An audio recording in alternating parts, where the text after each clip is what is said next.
अध्याय पहला। दहन और ज्वाला, चीज़ों का जलना।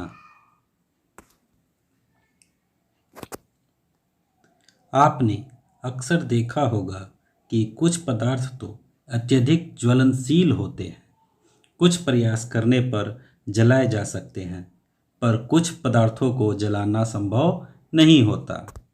इसकी जांच करने के लिए पुआल यानी स्ट्रॉ, माचिस की तीलियां, मिट्टी का तेल, कागज, पत्थर के टुकड़े, कोयले के टुकड़े एकत्रित कीजिए और अपने शिक्षक महोदय की देखरेख में इन पदार्थों को एक एक कर जलाइए। यदि पदार्थ जलता है तो दाह्य और नहीं जले तो इसे अदाह्य कहते हैं।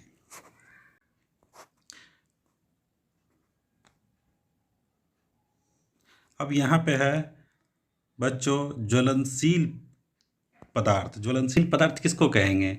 जो पदार्थ जलता है उसे ज्वलनशील पदार्थ कहते हैं और जो नहीं जलता है उसे अज्वलनशील पदार्थ कहते हैं। फिर एक शब्द है दाह्य पदार्थ। क्या है? दाह्य पदार्थ। ये दाह्य पदार्थ किसे कहते हैं, अदाह्य पदार्थ किसे कहते हैं? तो जो पदार्थ जलता है उसे दाह्य पदार्थ कहते हैं और जो नहीं जलता है उसे अदाह्य पदार्थ कहते हैं।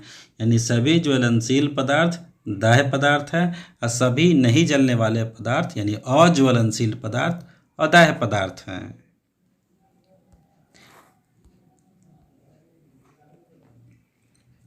अब यहाँ कुछ पदार्थ दिए गए हैं, इनमें हम देखते हैं कि कौन ज्वलनशील पदार्थ है, कौन ज्वलनशील पदार्थ नहीं है।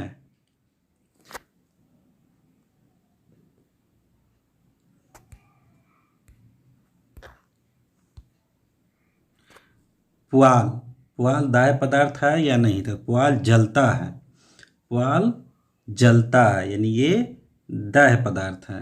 कोयला, कोयला भी जलता है, ये दाह्य पदार्थ है। कागज, कागज भी जलता है, ये दाह्य पदार्थ है। पत्थर जलाने पे नहीं जलता है तो यानी ये क्या है? अदाह्य पदार्थ है। गोईठा जलाने पे जलता है, ये दाह्य पदार्थ है। ईंट जलाने पे नहीं जलता है यानी ये अदाह्य पदार्थ है। आगे बढ़ते हैं। 1.1 पदार्थों का दहन और जलने की प्रक्रिया। अगर आपसे पूछा जाए कि किसी वस्तु को जलाने के लिए क्या चाहिए तो आप कहेंगे माचिस या लाइटर। क्या किसी और तरीके से भी चीज़ों को नहीं जलाया जा सकता? आइए पता करें। क्रियाकलाप पहला, अपने आसपास के दो पत्थर उठाइए, इन्हें कसकर आपस में रगड़ें और छूकर देखिए कैसा लगा। अगर इन्हीं पत्थरों को अंधेरे में बहुत जोर से एक दूसरे से रगड़े तो चिंगारी सी निकलती दिखाई देगी। रात के अंधेरे में घर पर ऐसा करके देखिए। यानी बच्चों, यदि हम दो पत्थर को लेंगे और उसे आपस में रगड़ते हैं या टकराते हैं तो क्या निकलती है? चिंगारियाँ निकलती हैं। दिन में तो हो सकता है चिंगारी न दिखाई दे, लेकिन यदि यही हम अंधेरे कमरे में करेंगे या रात में करेंगे तो ये चिंगारी हमें आराम से साफ दिखाई देगी। किसी ऐसे दिन में जब धूप निकली हुई हो, एक हैंडलेंस और कागज लेकर कक्षा के बाहर जाइए और हैंडलेंस से सूरज की रोशनी को कागज पर केंद्रित कीजिए। थोड़ी देर में कागज को छूकर देखिए क्या महसूस हुआ। तो यहाँ पे क्या दिखाया गया? ये है हैंडलेंस। ये क्या है? हैंडलेंस है। सूर्य की रोशनी को हम हैंडलेंस के द्वारा एक बिंदु पर केंद्रित करते हैं, केंद्रित करते हैं। कुछ देर उसी तरह से हैंडलेस को पकड़े हुए रहते हैं और सभी सूर्य की रोशनी एक बिंदु पर केंद्रित होते रहती है। कुछ देर के बाद जब हम उसे छूते हैं तो हमें ये हिस्सा जहाँ पे सूर्य की रोशनी पड़ते हुए रहती है एक बिंदु पर, वो गर्म महसूस होती है। जब यही क्रिया कुछ और देर तक करते हैं तो वो क्या होती है? जलना शुरू कर देती है। यानी इस कथन से हमें क्या समझते हैं कि कोई भी पदार्थ पहले जलने से गर्म होती है, पहले गर्म होगी और फिर उसके बाद वो जलना शुरू हो जाएगी। यानी ये भी निष्कर्ष निकला कि जलाने के लिए अन्य सोर्स का भी उपयोग हो सकता है, जैसे धूप का, किसी भी चीज़ को जलाने के लिए यानी धूप का भी हम सहारा ले सकते हैं।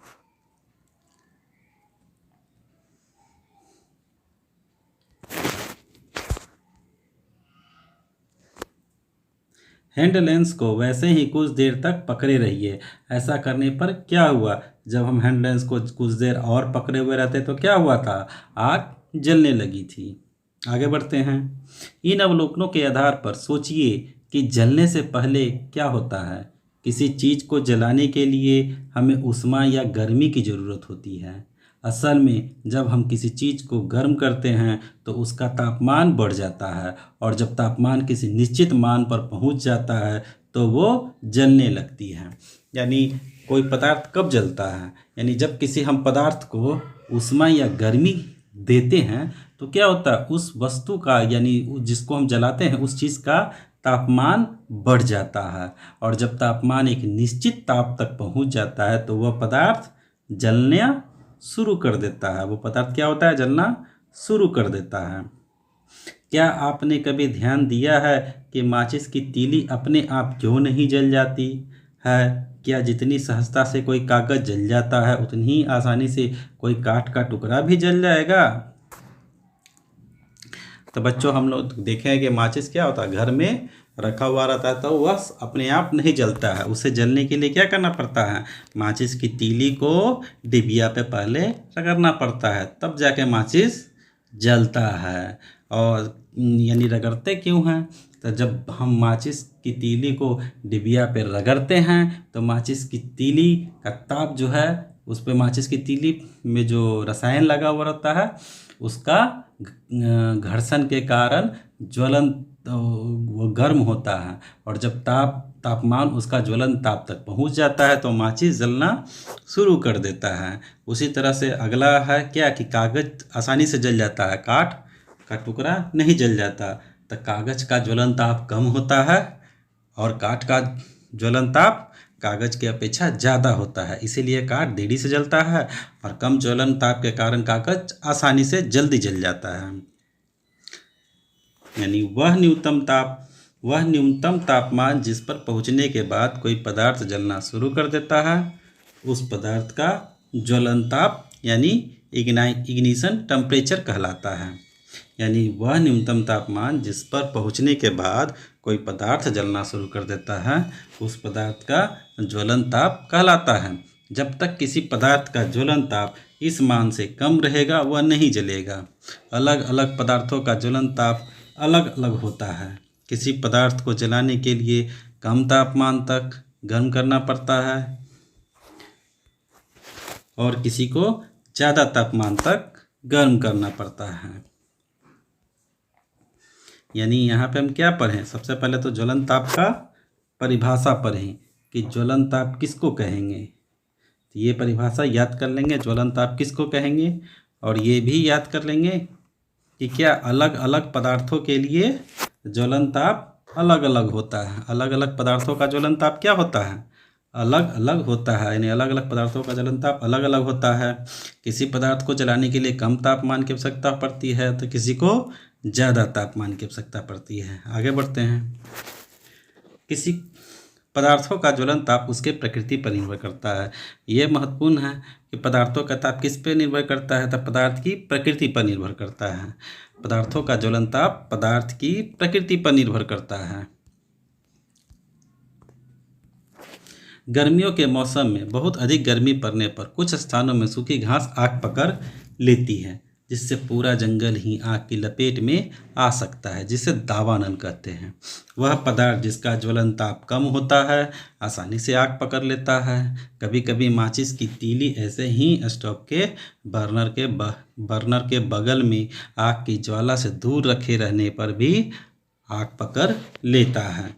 अब आप इसका कारण बता सकते हैं। यानी यहाँ पे हम लोगों ने क्या पढ़े कि गर्मियों के मौसम में कभी कभी क्या होता है, हम तो ऊपर में पढ़ चुके हैं कि धूप के कारण भी हम आग को जला सकते हैं। तो इसी तरह सूर्य की गर्मी जब ज़्यादा होती है तो क्या होती है, जो सूखी घास होती है गर्म होना शुरू हो जाती है, और जब उस सूखी घास को ज्वलन ताप की प्राप्ति हो जाती है तो वो स्वतः जलने लगती है। अब घास जलने लगेगी तो जंगलों में तो और भी तो बड़े बड़े पेड़ पौधे होते हैं, तो क्या होता है, वो भी धीरे धीरे करके जलना शुरू कर देते हैं, और यही क्रिया कहलाती है दावानल।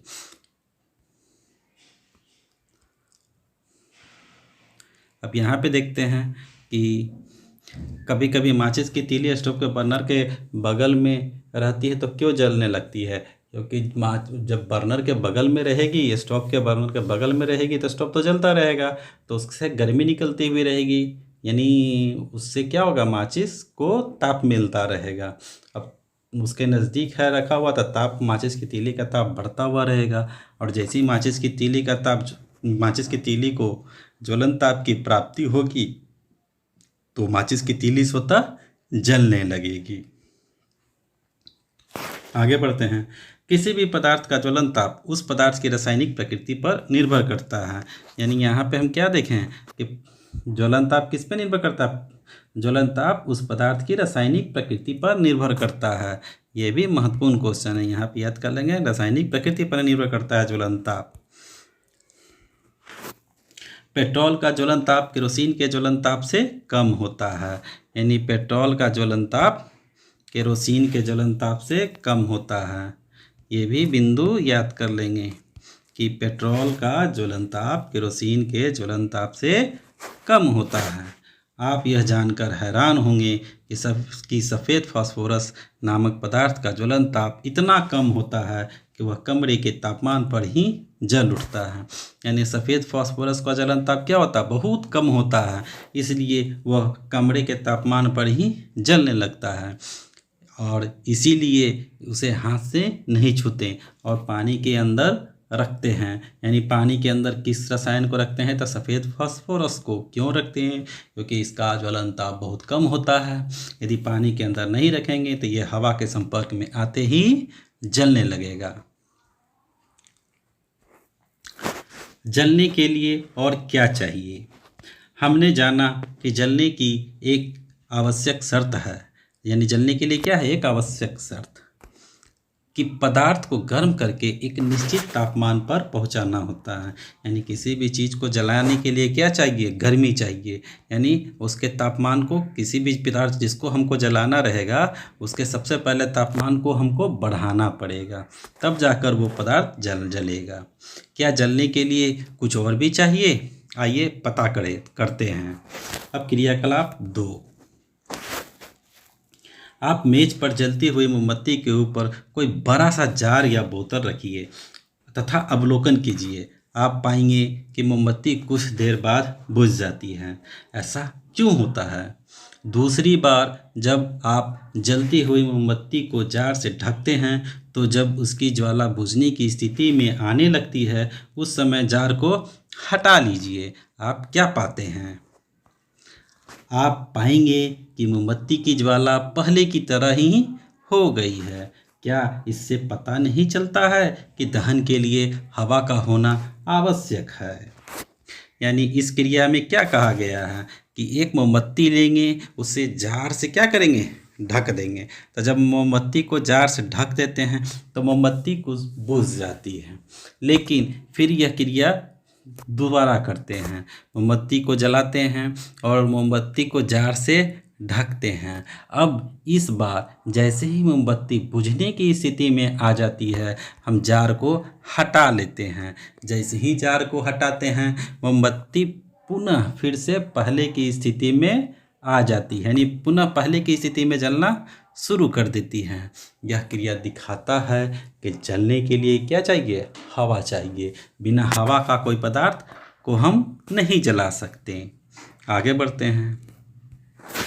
आपने वर्ग 7 में ऑक्सीजन की कहानी में जोसेफ प्रिस्टले के द्वारा किए गए प्रयोग को पढ़ा होगा। उस प्रयोग को पुनः पढ़ें। आप पाएंगे कि मोमबत्ती के जलने में हवा में उपस्थित ऑक्सीजन गैस सहायक है। यानी अब यहाँ पे देखेंगे कि हवा में उपस्थित कौन सी गैस सहायक है, तो ऑक्सीजन गैस, हवा में उपस्थित ऑक्सीजन गैस सहायक है।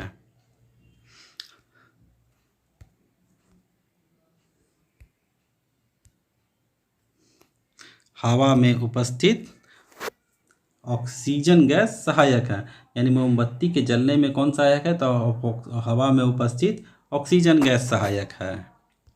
आगे बढ़ते हैं। क्रियाकलाप 3, कांच की कटोरी बनाकर पानी गर्म करना। क्या आप यह जानते हैं कि पानी को कागज की कटोरी में गर्म किया जा सकता है? यानी पानी को भी हम कागज की कटोरी में गर्म कर सकते हैं।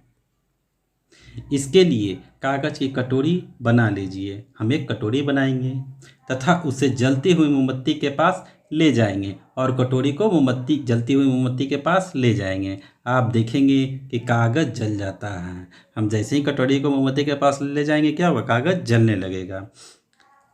अब आप एक और कटोरी बनाइए, यानी एक और कटोरी हम बनाएंगे तथा उसमें पानी भरकर मोमबत्ती के लौ के ऊपर ले जाएंगे और उसमें पानी भरकर मोमबत्ती के ऊपर ले जाएंगे। क्या कागज की कटोरी जलने लगी? कागज की कटोरी नहीं जलती है। आप पाते हैं कि कागज की कटोरी से ऊष्मा का संचरण जल में होता रहता है और कागज जलने से बच जाता है। यानी इस क्रिया में किया गया, पहले तो हम खाली कटोरी को जब कागज लौ के ऊपर रखते हैं तो कटोरी जल जाती है, लेकिन जब कटोरी में पानी भरते हैं फिर लौ के ऊपर ले जाते हैं तो कागज नहीं जलती है। यानी होता क्या है कि ऊष्मा कटोरी को जाती है। ऊष्मा किसको जाती है? सबसे पहले कटोरी को, और कटोरी ये ऊष्मा दे देती है पानी को। यह क्रिया बार बार होते रहती है। ऊष्मा कटोरी को गई, कटोरी से फिर आ गई पानी को।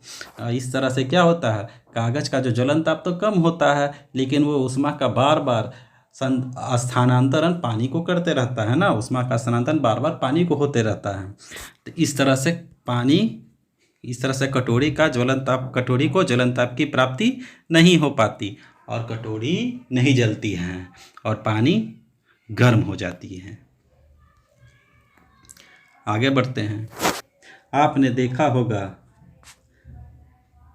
पहला, लकड़ी वाले चूल्हे में कुछ खाली स्थान छोड़ दिया जाता है। तो लकड़ी वाले चूल्हे में खाली स्थान क्यों छोड़ दिया जाता है? देखते होगे, हम जब चूल्हे में खाना बनाते हैं तो कभी कभी पंखा करते हैं चूल्हे में। तो पंखा क्यों करते हैं? हवा देने के लिए ना, क्योंकि जलने के लिए क्या चाहिए? हवा चाहिए। यही हवा के लिए ही खाली स्थान छोड़ा जाता है। केरोसिन वाले स्टोव में एक छिद्राकार लोहे का गोल वलयाकार रचना होती है, जिससे होकर नीचे से हवा का प्रवेश होता है, जिससे बर्नर में केरोसिन तेल से भींगे कपड़े की बत्ती में तेल को जलने में मदद करता है। यानी ये सब भी छिद्राकार के स्टोव में एक छिद्र दिया रहता है। किसके लिए? तो हवा प्रवेश करने के लिए। तीसरा, गैस स्टोव के बर्नर में कई छोटे छोटे छेद होते हैं। गैस स्टोव के बर्नर में भी हम कई छोटे छोटे छेद देते हैं। ये भी किस लिए होता है? देख लेते हैं।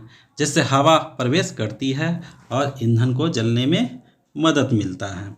यानी गैस स्टोव के बर्नर्स में कई छोटे छोटे छेद होते हैं, जिससे हवा प्रवेश करती है और ईंधन को जलाने में मदद करता है।